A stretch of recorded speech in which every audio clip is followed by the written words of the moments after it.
Alors en introduction, je dirais qu'un diabète sucré peut survenir au cours de l'évolution de nombreuses affections endocriniennes. Ceci est bien connu, le diabète est partout. Alors il peut s'agir de troubles glycémiques antérieurement méconnus, révélés à l'occasion d'une association ou à l'occasion d'une affection intercurrente, ou encore que l'apparition de ce diabète se fasse en conséquence directe ou indirecte d'un excès de sécrétion hormonale. Et dans ce cas-là, on peut espérer une guérison quand on lève la cause. C'est ce qui nous fait parler d'une entité toute particulière et qui est partie intégrante de la classification du diabète, c'est le diabète secondaire. On va y revenir tout à l'heure. L'apparition du diabète peut aussi être d'origine auto-immune, dans le cadre d'une polyendocrinopathie auto-immune, comme son nom l'indique. À ce moment-là, le diabète n'est pas secondaire, mais il est partie prenante.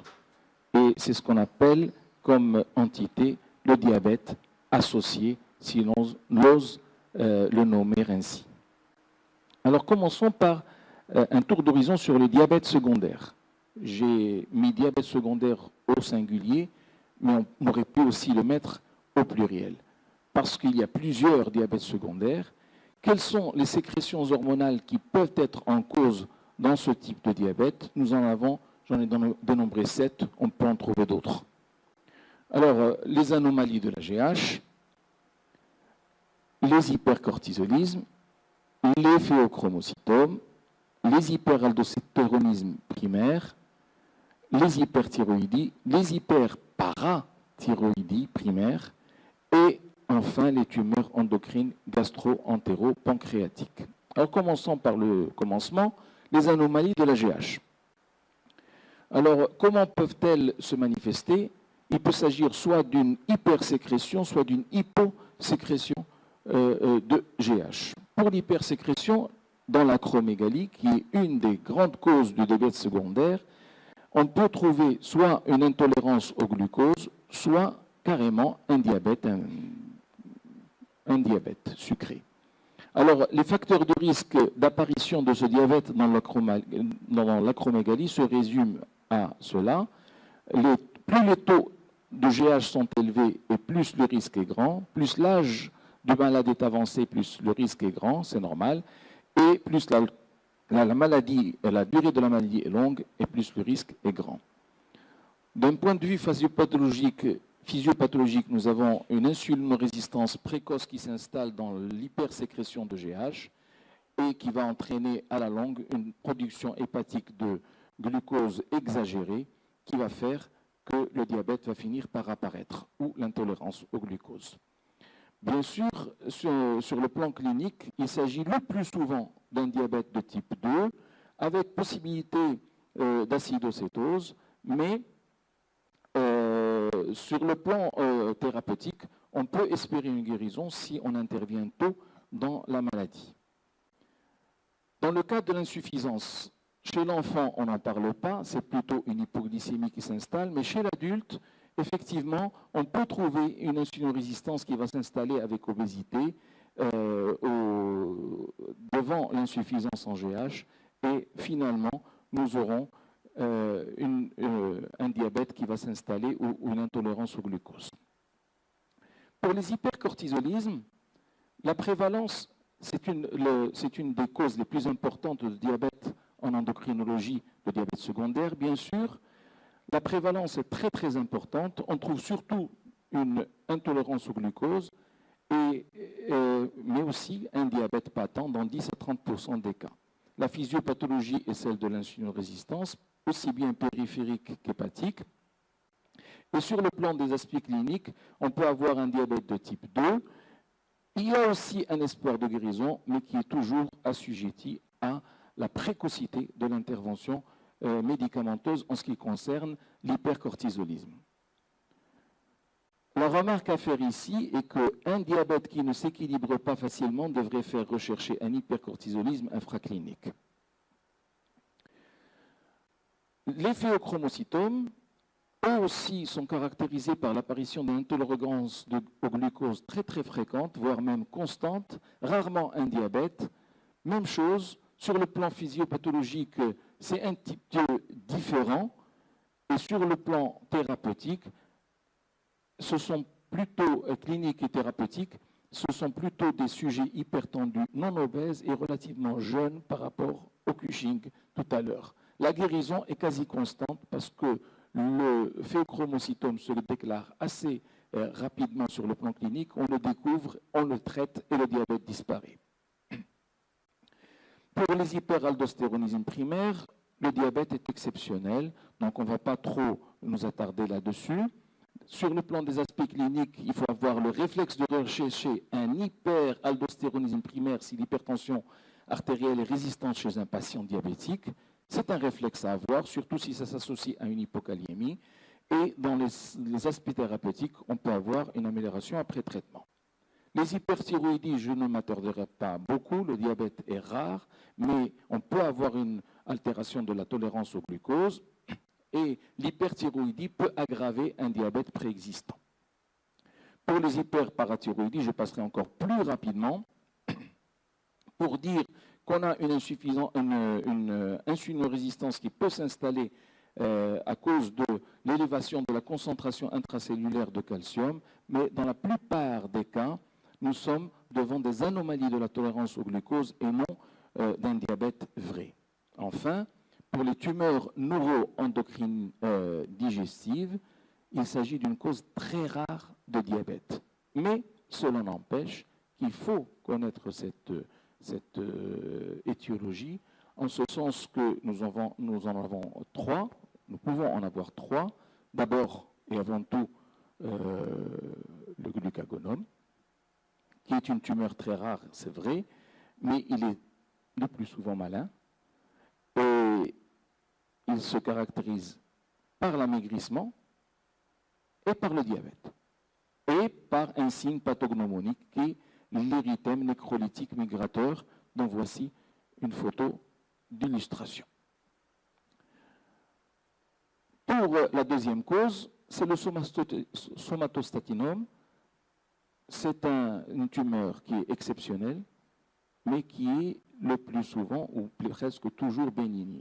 Elle se caractérise par un amaigrissement, une lithiase biliaire, etc. Et le diabète. Le diabète est le plus souvent modéré. Il s'agit peut-être plus d'une intolérance au glucose. Dès qu'on enlève la tumeur, le diabète s'en va. Et enfin, le vipome, il est aussi exceptionnel.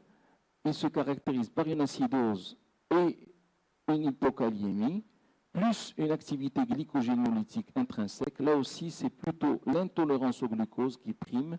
Elle existe dans 25% des cas de vipome et finalement, ce n'est pas une cause très très importante de diabète par rapport au glucagonome.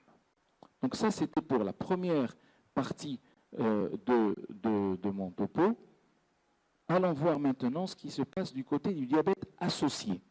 Le diabète, quand il survient dans un pool de maladies qui ne sont pas nécessairement la cause du diabète, mais qui s'associent préférentiellement avec lui.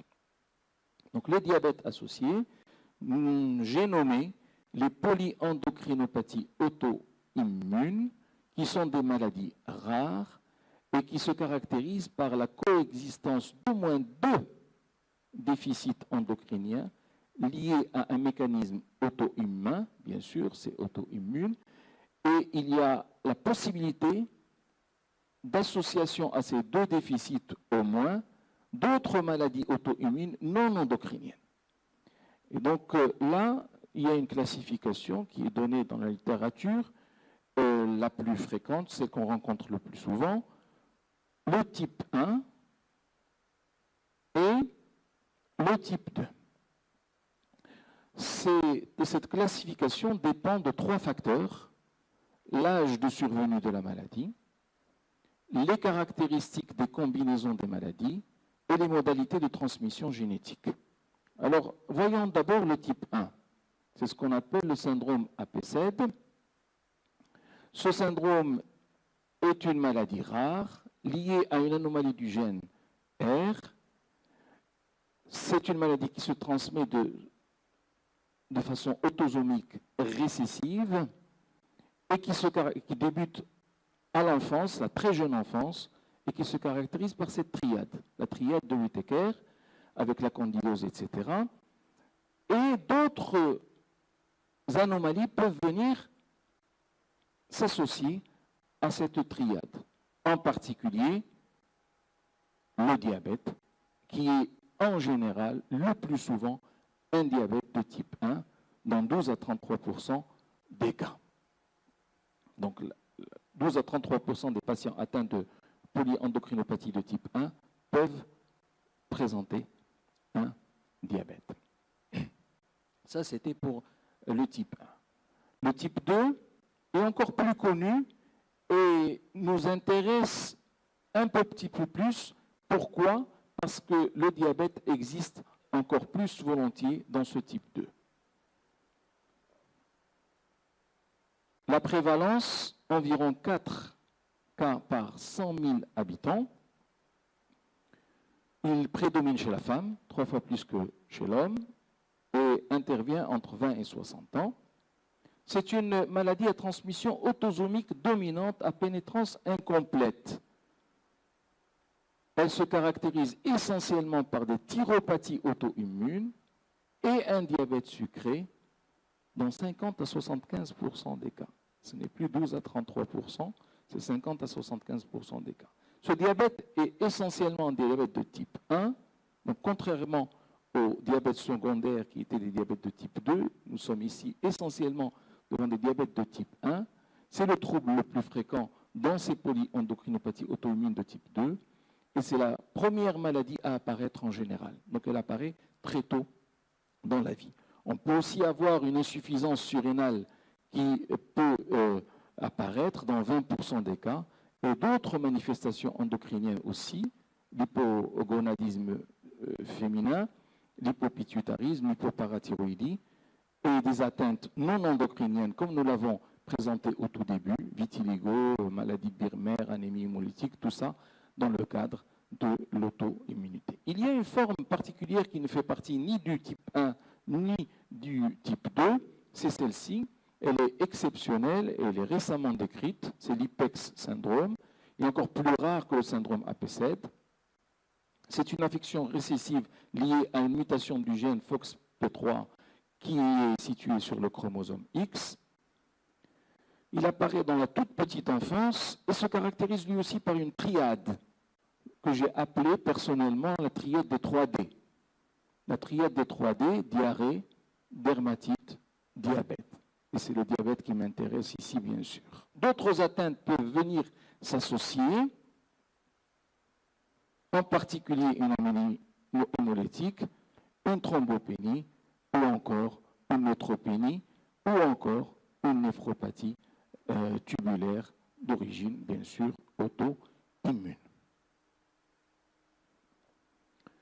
Alors, j'ai cru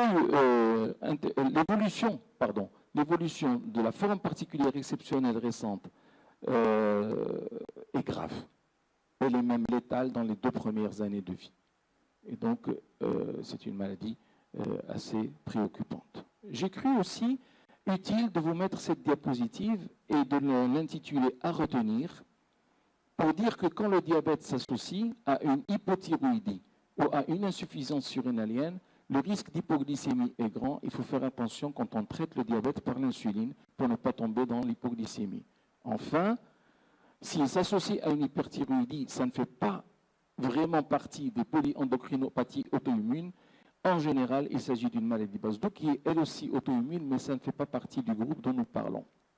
En conclusion, je dirais que face à un diabète déséquilibré, il faut rechercher une atteinte endocrinienne au même titre que d'autres facteurs de déséquilibre.